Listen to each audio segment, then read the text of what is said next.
안녕하십니까. 오늘은 인간이 만들 수 있는 가장 맛있는 소고기 요리 비프 부기뇽을 만들어 보도록 하겠습니다. 비프 부기뇽에 대해서 설명드리면 프랑스식 갈비찜이라고 생각하시면 쉽습니다.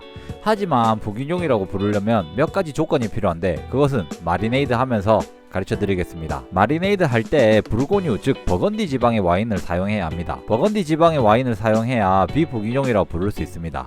많이 양보해서 피르누아 단일 품종으로 된 와인을 사용해야 됩니다. 이게 프랑스 사람들이 잘 쓰는 방법인데 샴파뇽 지방에서 나는 스파클링 와인을 샴페인, 꼬냑 지방에서 나는 브랜디를 꼬냑이라고 부르는 거와 같은 맥락이라고 보시면 됩니다. 이제 요리로 넘어와서 비프 부기뇽은 하루에 끝나는 요리가 아닌 최대 3일까지 걸리는 요리입니다. 그 이유는 마리네이드 때문입니다. 첫 번째로 오늘 준비한 고기부터 보겠습니다. 부기뇽은 원래 소 볼살 혹은 앞다리살, 육질이 강한 고기를 사용해서 만드는 요리입니다만 저는 갈비찜을 하고 남은 갈비가 남아서 갈비를 사용하도록 하겠습니다. 갈비를 손질하겠습니다. 먼저 적당한 크기로 잘라주세요. 저는 여기서 실수를 했습니다. 자르지 말고 껍질부터 손질해야 되는데 모르고 잘라버렸어요. 기름 부분과 아래쪽 껍질 부분을 벗겨주시면 되는데 이렇게 잡아서 뜯으셔도 되고, 이게 만약에 어려우시다면 그냥 칼로 살살 잘라주면 됩니다. 굳이 필요는 없지만 물에 한번 헹궈서 핏물을 살짝 빼고 뼈가루가 있을지 모르니 고기들을 살짝 씻어줍니다. 그리고 나머지 당근, 양파, 샐러리를 아주 작게 잘라주세요. 적절히 다 들어갈 통을 준비해주시고 채소와 고기를 넣어준 다음 후추를 넣어주세요. 그 후에 와인을 다 넣어야 하지만 사실 보르기뉴 지방 와인이 비싸기도 하니까 저도 한잔하고 나머지 모두 넣어주겠습니다. 그 이후 최소 하루에서는 최대 3일까지 냉장고에 보관합니다. 3일이 지났습니다. 랩을 벗기고 잠겨있던 고기만 꺼내서 다른 곳에 담고 채소와 와인을 체에 걸러 분리해줍니다. 채소와 와인 모두 필요하니 잘 보관해주시고 이제 고기의 물기를 닦아주시고 빠르게 표면에 마이야르 반응만 내주도록 합니다. 와인에 오랫동안 잠겨있어서 그런지 기름이 어마어마하게 튑니다. 조심하세요. 오늘은 토마토 페이스트와 밀가루가 필요합니다.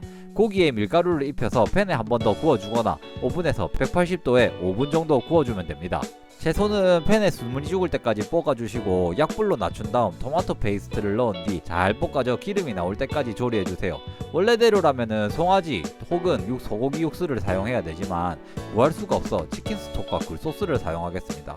굴소스는 사실 필요 없습니다. 색을 위해서 사용하는 거니 없으시다면 굳이 안 써도 상관없습니다. 두 가지를 휘휘 섞어주고 색을 보고 맛을 보니 얼추 비슷한 감칠맛 나는 육수가 완성되었습니다. 오늘 가장 중요한 냄비입니다. 무려 메이드 인 프랑스입니다. 이 냄비를 쓰는 이유는 오늘의 조리 과정이 브레이징이란 과정인데 그냥 은은한 불로 고기를 천천히 삶아주는 요리입니다.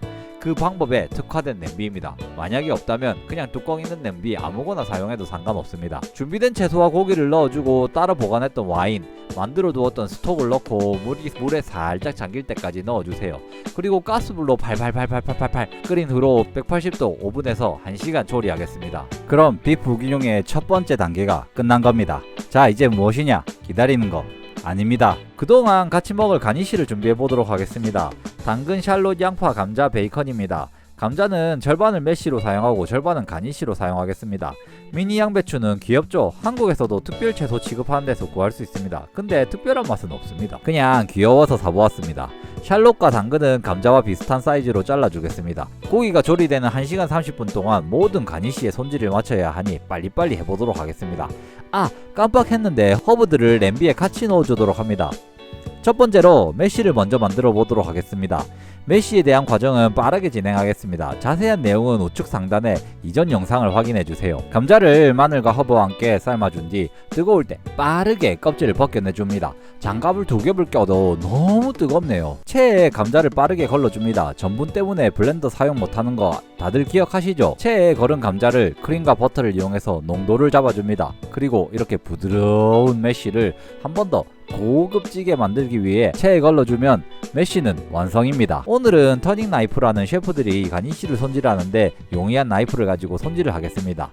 미니 양배추는 뿌리 부분을 잡고 살짝 잘라준 다음 바깥쪽 한두 겹을 벗겨내시면 이렇게 반질반질하게 되면 기본적인 손질이 끝나는 겁니다. 베이컨을 조금 특별한 방법으로 준비해 보겠습니다. 껍질을 벗겨내고 적당한 크기로 자른 뒤에 물에 한번 데쳐내겠습니다. 이유는 베이컨의 짠맛과 기름기는 사라지고 훈제 향만 남아있어서 비프 부기뇽에 간은 해치지 않는 반면 또 다른 맛을 더할 수가 있습니다. 약 1시간이 지났습니다. 냄비를 오븐에서 꺼내서 확인해보니 보글보글 잘 진행이 되고 있네요. 간이 적절한지 한번 맛을 본 후 다시 오븐에 집어 집어넣습니다. 준비된 가니쉬를 확인하겠습니다. 1시간 동안 베이컨, 당근, 감자, 샬롯, 양배추 그리고 메쉬까지 완성하였습니다. 부기뇽의 조리 시간이 2시간이 넘어가면 오븐에서 냄비를 꺼내주고 모든 가니쉬를 냄비에 같이 넣어 가스에 올려준 뒤 팔팔팔팔 끓여주고 오븐에 다시 넣어 1시간 동안 마무리하겠습니다. 미니 양배추는 반으로 자른 뒤 노릇노릇하게 색을 내주려 합니다. 레스토랑에서는 저 한 겹으로 가니쉬로 사용하기도 합니다. 색을 낸 후 오븐에서 마무리를 하겠습니다. 에멀션을 만드는 방법을 자세히 보여드리겠습니다. 버터와 물을 1:1 비율로 냄비에 넣고 소금을 살짝 넣은 뒤 그냥 끓여주면서 포크나 휘스크로 휙휙휙휙휙휙휙휙휙휙휙휙 저어주면 에멀션이 완성됩니다. 잘 섞인 게 보이시죠? 이제 가니쉬를 넣고 마무리해주면 가니쉬가 반짝반짝하고 버터 맛을 머금어서 더욱 맛있어집니다. 3시간의 조리 시간이 모두 끝났습니다. 냄비에서 지금 고기를 건져내서 확인해보니 뼈가 저절로 분리되고 하나하나 부들부들 모두 잘 조리가 되었습니다. 이건 옵션입니다만 가니쉬를 모두 덜어내준 뒤 소스를 체에 한번 걸려 걸쭉해질 때까지 계속 졸여주면 되겠습니다. 마무리 플레이팅을 한번 해보도록 하겠습니다. 접시에 메쉬를 깔고 고기를 중간에 넣은 뒤 감자, 샬럿, 베이컨, 양파, 양배추 순으로 돌아가면서 넣고 마무리는 녹색 허브 저비를 올려주도록 하겠습니다. 그리고 졸였던 소스를 뿌려주시고 보르기뉴 와인을 한 병 더 샀습니다. 비프 부기뇽과 함께 보르기뉴 지방의 와인은 정말 맛이 환상적입니다. 3시간 동안 브레이징을 해서 고기가 너무 부드럽고 가니쉬에도 소스의 맛이 잘 배어들어 있습니다. 부기뇽 자체가 만들기 쉽고 가족 요리로 적당하기에 손님들을 초대했을 때 한번 도전해 보시는 걸 추천드립니다. 시청 감사드리고요. 구독과 좋아요 댓글까지 감사합니다.